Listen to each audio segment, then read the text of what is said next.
सब ladies and भाई लोग एंड रेस्पेक्टेड मैम, भाई लोग इसलिए बोल रहा हूँ क्योंकि जो हम लोग लड़के होते हैं ना, वो एक ऐसी जगह से उनकी परवरिश होती है जो एकदम खास होती है, उसे बॉयज हॉस्टल कहते हैं, ठीक है। तो ये फ्रेशर्स पार्टी के उपलक्ष्य पे मैं बॉयज हॉस्टल के बारे में बोलना चाहूँगा, क्योंकि हम सब वहीं से पले बड़े हैं। घर वाले तो भेज देते पढ़ने के लिए, लेकिन बॉयज हॉस्टल में जो हमें परवरिश मिलती है वही हमें लास्ट अपने सांसों तक काम आती है। तो मैं अपना ही किस्सा सुनाना चाहूँगा।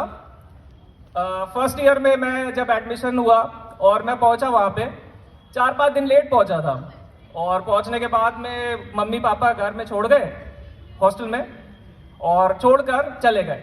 यहाँ तक सब कुछ ठीक था। प्रॉब्लम आई जब मुझे भूख लगी। मैं बाहर निकला, बोला कैंटीन तो होगा ही। बाहर एक बंदा खड़ा था, बिल्कुल हार्मलेस सा, अपना फ़ोन चला रहा था ऐसे। मैंने सोचा इससे पूछता हूँ, थोड़ा स्टाइल में पूछने गया मैं कि बोला फर्स्ट डे है, एकदम टशन कम नहीं होना चाहिए। बोला ब्रो कैंटीन कहाँ है? उसने जवाब अपने हाथों से दिया, अपने रूम में जा, 6 बजे कैंटीन खुलेगा। तो मैं मारने की क्या बात थी, कोई बात नहीं। उसके बाद में मुझे समझ में आया, दोस्त ने बोला कि भाई यहाँ फंडे चलते हैं, तू यहाँ टी शर्ट पहन के घूमेगा तो तेरे को फिर यही पड़ेगा। हमने फिर खरीद लिए अपने फॉर्मल शर्ट पैंट सब खरीद लिए। उसके बाद में जाके कैंटीन से लौटते, लाइन में लौटते थे और सीनियर्स बुलाते थे, पीछे से 3रा नंबर गंजा इधर आ। हम जाते थे क्योंकि सभी के बाल छोटे छोटे रहते थे, सब एक जैसे दिखते हैं, नाम किसी को पता नहीं है, ऐसी आइडेंटिफिकेशन होता था।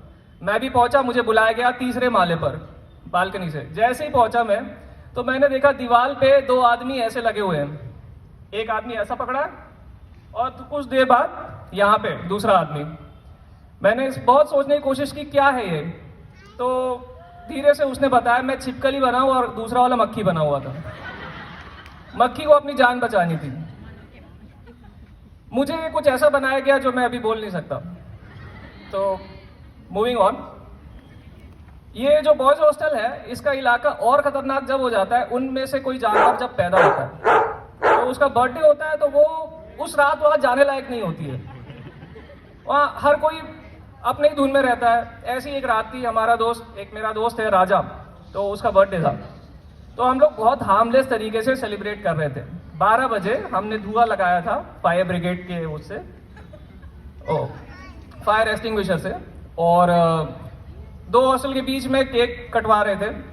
कुछ नहीं, बस म्यूजिक चल रहा था बहुत लाउड, और ऊपर छत से थोड़ा बहुत पानी पाइप से डाल रहे थे और गाड़ियाँ गंदी कर रहे थे।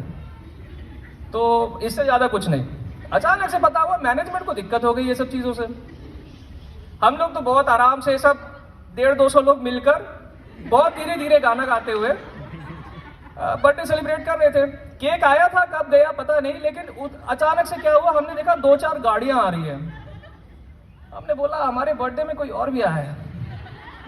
उससे मैनेजमेंट और उसके बाउंसर्स उतरे और उन्होंने ये देखा तक नहीं कि बर्थडे बॉय कौन है। हम लोग को लगा कि यार बर्थडे बॉय को विश करने आ रहे हैं। बोला भाई राजा तेरे, और राजा ऐसे ऐसे खड़े हो गए, और उनने जैसे पहले बंदे को लेके तमाचा मारा, राजा बोले भाई गलत है। सब भागे।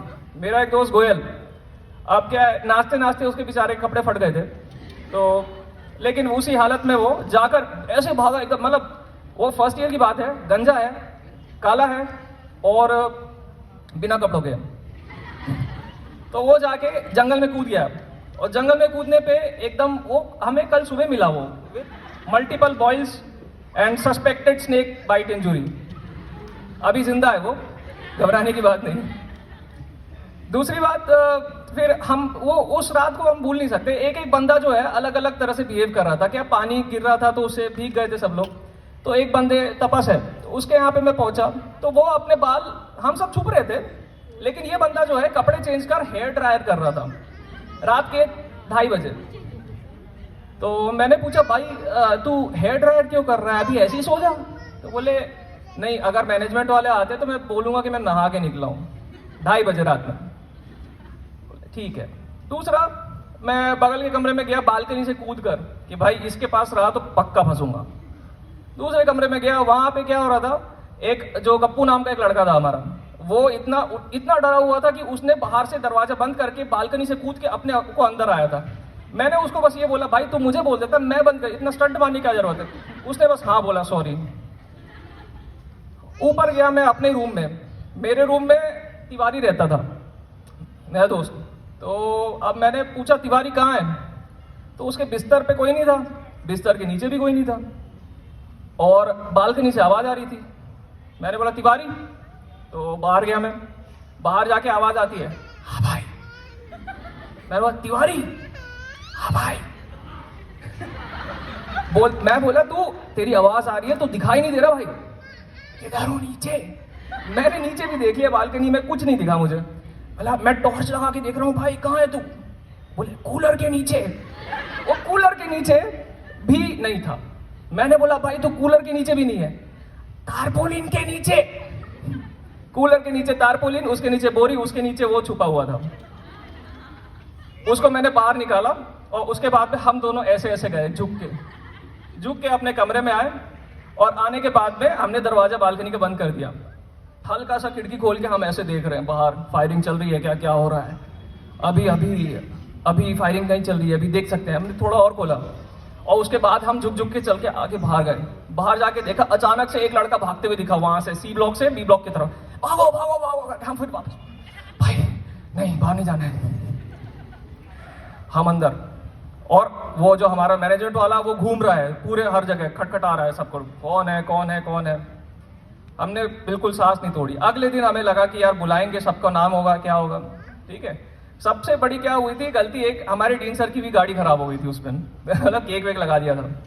तो अब डीन सर ने सस्पेक्टेड लोगों में हम लोग भी आते थे, तो हम भी गए वहाँ पे। आप लोगों ने हमारी गाड़ी पे केक लगाया? नहीं sir, we have video evidence. Sir that is false. मेरे दोस्त ने साफ सर को इनकार कर दिया, दैट इज फॉल्स, क्योंकि पता था हमारे जो सीसीटीवी कैमरा है हमने ही तोड़ा था 2 दिन पहले। तो ये कोई बॉयज हॉस्टल की कहानियां ऐसी रहती है। ये इनसे इंस्पायर तो बिल्कुल मत होइए। अगर कुछ करना है तो इससे हटकर करिए। और आप जो फ्रेशर्स आए हैं उन सबको मेरा तहे दिल से वेलकम, और आप सबका आशीर्वाद। किसी बात को कोई बुरी लगी हो तो I am sorry. Thank you.